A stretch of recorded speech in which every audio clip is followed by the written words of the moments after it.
नमस्कार, दैनिक साथी के डिजिटल प्लेटफॉर्म में आपका स्वागत है।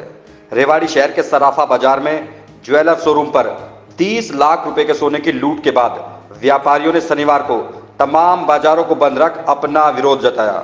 व्यापारियों ने हाथों पर काली पट्टी बांधकर शहर के बाजारों में आक्रोश मार्च भी निकाला। शहर के मोती चौक पर धरने पर बैठे व्यापारियों को समर्थन देने के लिए रेवाड़ी से कांग्रेसी विधायक चिरंजीवी राव भी पहुंचे। पुलिस की ओर से लगातार व्यापारियों को आश्वासन देकर बंद वापस लेने के प्रयास किए जा रहे हैं, लेकिन व्यापारी बंद पर अड़े हुए हैं। व्यापारियों ने ऐलान कर दिया कि यदि आज गिरफ्तारी नहीं हुई तो बंद अनिश्चित काल के लिए बुलाया जा सकता है।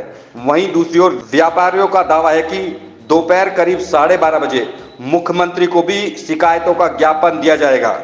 बता दें कि प्रदेश के मुख्यमंत्री मनोहर लाल खट्टर कसोला चौक स्थित एक भाजपा नेता के यहाँ पर एक समारोह में शिरकत करने पहुंच रहे हैं। इसी के चलते व्यापारी भी मुख्यमंत्री से मिलने पर अड़े हुए हैं। सर, आज आप धरने पर बैठे हो, क्या कारण है आपको धरने पर बैठना पड़ा?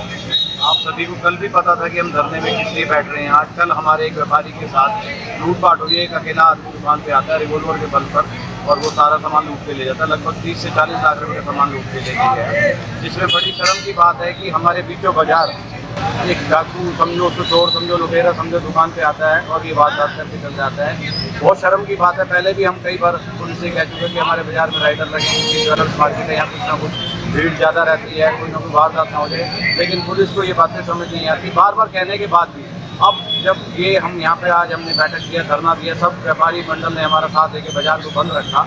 उस वजह से आज यहाँ पे दोनों ही डीएसपी साहब आए। उन्होंने ये कहा कि हमारा वादा है कि जल्द ही मोती चौक पे हम पुलिस चौकी खुलवाएंगे और आपको 2-2 राइडर दिए जाएंगे जो बाजार में गश्त करते हैं। अभी एक रोज मार्च भी बाजारों में निकाला, तमाम बाजार बंद है। अभी अगला कदम क्या रहेगा आपका? कुछ ही व्यापारी हैं जिन्होंने थोड़ा दिन तक मैसेज नहीं पहुंचा, उन्होंने बाजार खोल रखे, तो हमारी आक्रोश यात्रा हर बाजार में जारी है और बाजार को बंद रखी है। आज हमारा पूरा दिन बंद रहेगा। अगर वो आदमी नहीं पकड़ा जाता तो चाहे 1 दिन लगे, चाहे 2 दिन लगे, चाहे 10 दिन लगे, ये बाजार हमारा ज्वेलर एसोसिएशन बंद रहेगी। बाकी व्यापार मंडल से भी हम प्रार्थना करेंगे वो भी आगे बंद रखें। इसके बाद हम सभी इकट्ठे होकर कसोला चौक पे सीएम साहब से मिलेंगे। हम सब जल्दी से जल्दी बाजार को बंद करके यहाँ मोती चौक पे इकट्ठा करके यहाँ से इकट्ठे होकर कसोला चौक पे सीएम साहब के पास हम ज्ञापन देंगे कि हमारे साथ ये हो रहा है। जो काम यूपी में अगर योगी जी कर सकते हैं, बुलडोजर फिर सकते हैं, तो यहाँ क्यों नहीं हो सकता? उसको जल्द पकड़ा जाए, उसे रिकवरी की जाए और ऐसे आदमियों का तो एनकाउंटर किया जाए या उनकी जो भी प्रॉपर्टी है कुर्क की जाए ताकि वो आगे किसी के साथ वारदात ना हो। कार्रवाई की मांग करेंगे और सुरक्षा देने की मांग करेंगे। सुरक्षा तो सबसे पहले की सुरक्षा नहीं है तो हम नहीं है, और हम व्यापारी से ही सारी चीजें चलती है। हम टैक्स भी भरते हैं, जीएसटी भरते हैं। हमसे जो भी मांगा जाता है हम हर तरह से हाजिर हैं, चाहे वो चंदे के रूप में लिया जाए, चाहे किसी राजनीतिक रूप में ले जाए, हम देने को तैयार है। जो नहीं हो पा रही, पुलिस भी लगातार आपको आश्वस्त कर रही कि आपके साथ हैं, आरोपियों को गिरफ्तार करने के बावजूद इसके आप लगातार धरने की तरह डटे हुए हैं। इसलिए हमारी पिछली बार भी हमारे जैन जो रहे सचिन ने उनको 3 गोलियां मारी, लेकिन वो आदमी नहीं, बाई चांस गोली उनको नहीं लग पाई। 1.5 साल हो गया, वो केस भी अभी तक सोल्व नहीं हुआ। यहाँ पे बैठे आज तक गिरफ्तारी नहीं होती, अभी तक कोई गिरफ्तारी नहीं। ना पता चला कि कौन है। हमने उसकी बाइक का नंबर दिया, उनकी फुटेज दी। हमने बार 2-3 बार हम गए भी, सही व्यापार मंडल भी इकट्ठा हुआ, लेकिन कोई भी जू नहीं रहेगी। ना ही उनको पकड़ा गया, ना ही अभी तक पुलिस ये बोलते कि शायद आया, हमें पता नहीं है। वो फाइल अगर बंद हो गई तो हम दोबारा हम जल्दी सीएम से मिलने कसोला चौक पे जाएंगे। चाहे हमें जहाँ भी मौके पे हमें टाइम मिलेगा हम सब इकट्ठे होकर सीएम साहब से भी जरूर मिलेंगे। हमारा आक्रोश बंद नहीं होगा, ये आक्रोश चालू है। बाजारों में आप घूम रहे हैं, बाजार बंद कराने, क्या पूरा मामला है और अभी तक क्या कार्रवाई हुई? ऐसा है, आप सभी को पता है 30 लाख रुपए करीब की डकैती हुई है। दिन दहाड़े दुकान से माल लूट के ले गए, सोना ले गए, पैसा ले गए। व्यापारी अपने आप को असुरक्षित महसूस कर रहे हैं। कल शाम को कॉल हुई थी बाजार बंद करने की और हमारा बाजार लगभग पूर्णतः कामयाब रहा है। व्यापारी एकता जिंदाबाद। अभी मुख्यमंत्री से मिलने की बात कही जा रही है, क्या आप कसोला चौक जाएंगे? यहाँ से व्यापारी मुख्यमंत्री से मिलने का प्रयास करेंगे।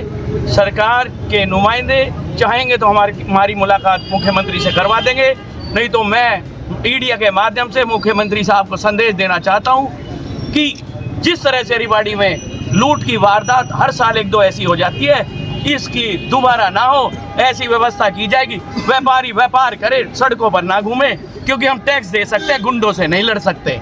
हमें इन गुंडों से मुक्ति दिलवाई जाए। मुझे लगता है बड़ा दुर्भाग्यपूर्ण है जिस तरह का जो वारदात कल यहाँ बाजार के अंदर हुई, और हम तो प्रशासन से और पुलिस से मांग करेंगे कि जल्द से जल्द ऐसे जो दहशतगर्द है उनको पकड़ा जाए।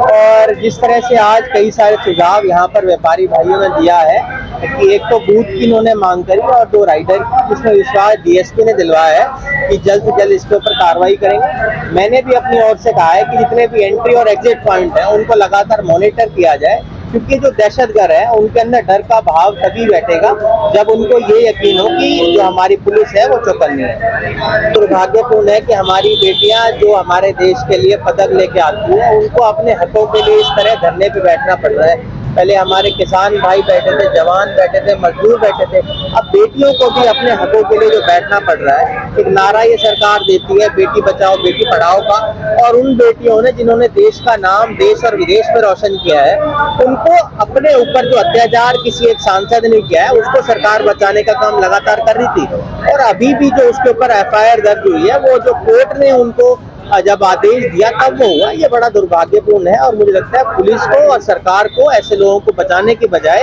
इन पे सख्त से सख्त कार्रवाई करनी चाहिए।